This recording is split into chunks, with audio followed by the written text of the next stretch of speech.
The Biden administration is claiming that the number of unlawful crossings at the southern border has dropped by more than 40% since the president issued his executive order 3 weeks ago, suggesting that it addresses the border crisis. Also, Secretary Mayorkas is refuting an NBC report about ISIS smuggling illegals into the United States. Joining me now to discuss this is Congressman Josh Brecheen. He serves on the House Homeland Security Committee and the Budget Committee. He represents the 2nd Congressional District of Oklahoma. Congressman Brecheen, welcome back to Washington Watch. Thank you, Tony. Honored to be with you. First of all, Josh, I want to congratulate you on being recognized this morning with FRC Action's annual award for members of Congress who scored 100%, a perfect score for votes cast on our scorecard in 2023. So congratulations for standing firm for the family. Thank you, sir.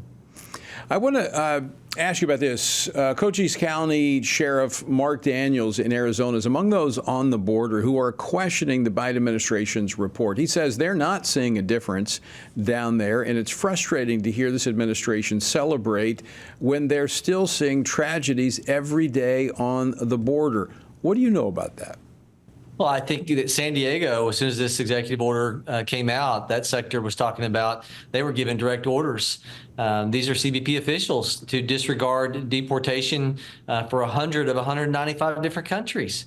And so, I mean, even if you try to allow their wordsmithing on this to be put into place quantitatively, if it's down 40% from a 7,000 crossing per day, you are in the 4,000 to 5,000 range. Think about this. Under Obama, his Secretary of Homeland Security said more than 1,000 a day overwhelms the system. So it's celebrating the astronomical numbers that have become normalized under this administration's egregious policies. It's a really good point to make. I mean, this thing has mushroomed, and simply because they trim it, they clip it at the margins, it's something to celebrate. I want to go to something else that is, I think, it's a part of this mix because we really don't know who's coming across the border. NBC News reported this week that DHS has identified over 400 immigrants from Central Asia and elsewhere who crossed into the United States in the past 3 years as quote-unquote subjects of concern because they were brought by an ISIS-affiliated human smuggling network. Now, Mayorkas yesterday said he thinks the report is inaccurate. Is that more spin, or is it? What is it? What's happening? Tell us. Tony, it's amazing to me. The Department of Homeland Security identifies this, and their own secretary is undermining their own report. That's the first thing to point out. The second thing to point out is, of course, they want to hide this, right? I mean, does everybody think that the reason why that they have made this executive order that is really smoke and mirrors? You got officials describing this, FAIR's describing this smoke and mirrors. Their own CBP president of Customs and Border Patrol, the union types are saying it's smoke and mirrors. Nobody's fooled. Everybody knows this is about trying to help Joe Biden for electoral prospects. And yet, I mean, how can you get around the news popping up daily of a 12-year-old raped, 15-year-old raped, murders, a baby that was shot in Maryland? All this happening by illegal aliens. 2 of those incidents I just named were 2 illegal aliens raping little girls.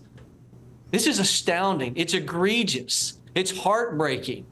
You can't put enough lipstick on this hog.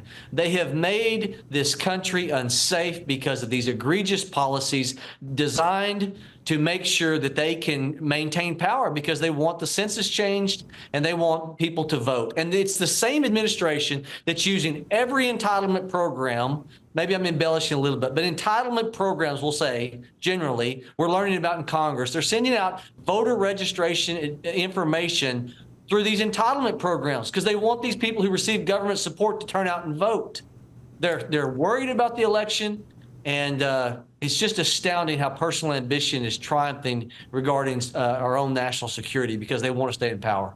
You know, Josh, I'd step back for just a moment in history, and our founders warned about those who could vote themselves a raise out of the public treasury, which is exactly what we see happening with these entitlement programs. That's it. I mean, it's free candy politics. People have learned it. And look, sadly, it reaches across party lines. It's why it's so important.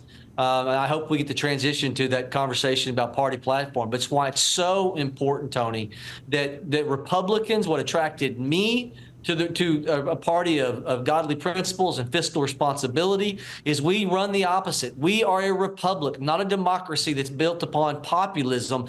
We, as a republic, respond to the great tragedy that awaits us of spending ourselves into oblivion, devaluation of our currency, and we do what's right to make sure the blessing of liberty endures for our posterity, versus give away more free candy dole-outs without any regard for the future.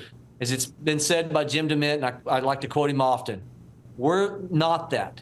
We're not the party of free candy giveaways. We are saying it's time to buy vegetables, or we're not going to have a country left. Well, let's go to that party platform, because I think what voters need to see is a contrast between the two parties, but that's not always the case. Now, in the party platform, it's an opportunity for the parties to state their priorities, their policy priorities, and their principles.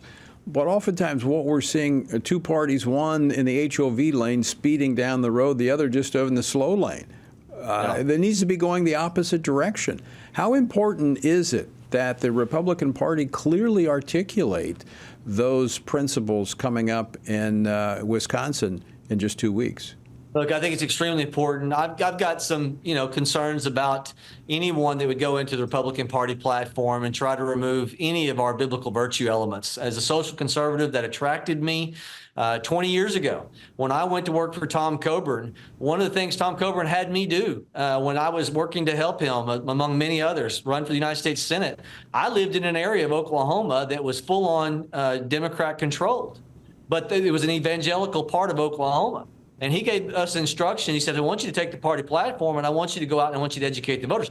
That is a big part of why Southeast Oklahoma, where I grew up, Little Dixie, Oklahoma, began to change, because people who believed in biblical virtue, once they saw the contrast, Tony, they said, I can't be a part of this. My 94-year-old grandfather, World War II vet, had a gold tooth because of a bayonet that was shoved in his mouth. I'd love to tell you a better story than this. It was in a bar fight with some French soldiers, but he was in part of the invasion into Italy.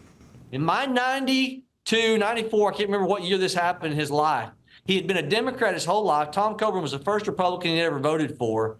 He left the Democrat Party just before he passed away, to his great credit, because they removed God in support of Israel from the Democrat Party platform. He called me and said, that's it. I've had enough. It matters what's in that platform. And look, Ronald Reagan gave us a great warning in the late 70s. And I think it was around this conversation. And he said, we need to have a banner raised. We all know this, but the context matters. He was being asked, should we not water down what we stand for? And Reagan's comment, his great personal reflection was, we need to raise a banner that stands for certain values which cannot be moved. He said certain values because he was talking about those social issues. That was in Reagan, his great shining city on a hill speech. It's Reagan who said in this very context of this conversation was bold colors, not pale pastels. It appears that may be where some want to take the Republican Party, especially on those issues, Congressman Brecheen, that you were talking about when it comes to the sanctity of human life, the definition of marriage and human sexuality. Yeah, I've had a conversation with one of my friends who I served with in the Oklahoma State Senate, Mark Allen. He's a part of the platform committee. He's a man of conviction. I've shared with him as of today my concerns that anybody that go into our platform and try to take away our bold color flag waving, they need to be held to account, because it will hurt those who want to turn out and vote. It will hurt the very people that we say we want to support, the type of people we want to see in office. It's not watering down the message. Could not agree with you more. Congressman Josh Brecheen, always great to see you. And again, thank you for standing firm for faith, family, and freedom. Thank you, Tony. God bless you. Thanks for having us back on.